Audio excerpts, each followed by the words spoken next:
இஸ்ரேலில் வரலாறு காணாத அழிவுகள். ஈரானின் புதிய தாக்குதலில் இஸ்ரேலியர்கள் 100 பேர் காயமடைந்துள்ளனர். ஈரான் ஏவிய மிசைல் மற்ற நகரங்களையும் தாக்கியுள்ளன. Iran missiles Bethlehem, Ramat, Tel Aviv நகரங்களையும் தாக்கியுள்ளன. பெத்லெஹேமில் 100 பேர் காயமடைந்துள்ளனர். ஈரானின் 2வது நாள் தாக்குதல்களையும் இஸ்ரேல் இராணுவத்தினால் கையாள முடியாமல் போயுள்ளது.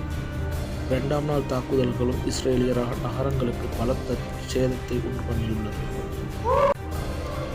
பாரிய அழிவில் இஸ்ரேல்.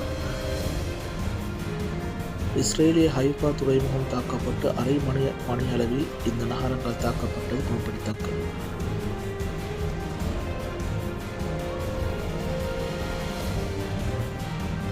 பெத்லெஹேம் பகுதியில் ஒரு கட்டிடம் பாரிய தாக்குதலுக்குள்ளாகி இருப்பதை காண முடியும். நேராக கட்டிடத்தையே தாக்கியுள்ளது.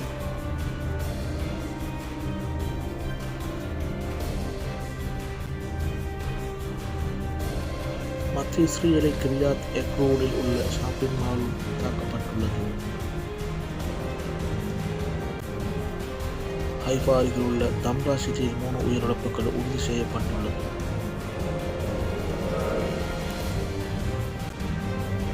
புதிய தாக்குதலுக்கு பின்னர் இன்னும் 90 பேர் வரை காயமடைந்துள்ளதை மேகன் டேவிட் அடோம் ஆம்புலன்ஸ் சேவை தெரிவித்துள்ளது.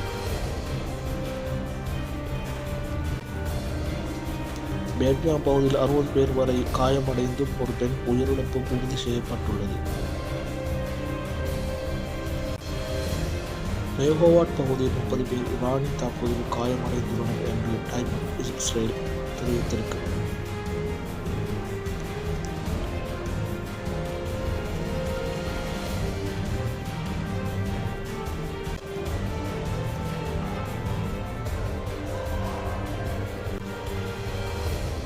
அதே நேரம் ஹைஃபாவில் இருக்கின்ற ராம்பேம் ஹாஸ்பிட்டல் தெரிவிப்பதாவது 10க்கும் மேற்பட்டவர்களுக்கு சிகிச்சை அளிக்கப்பட்டு வருவதாக.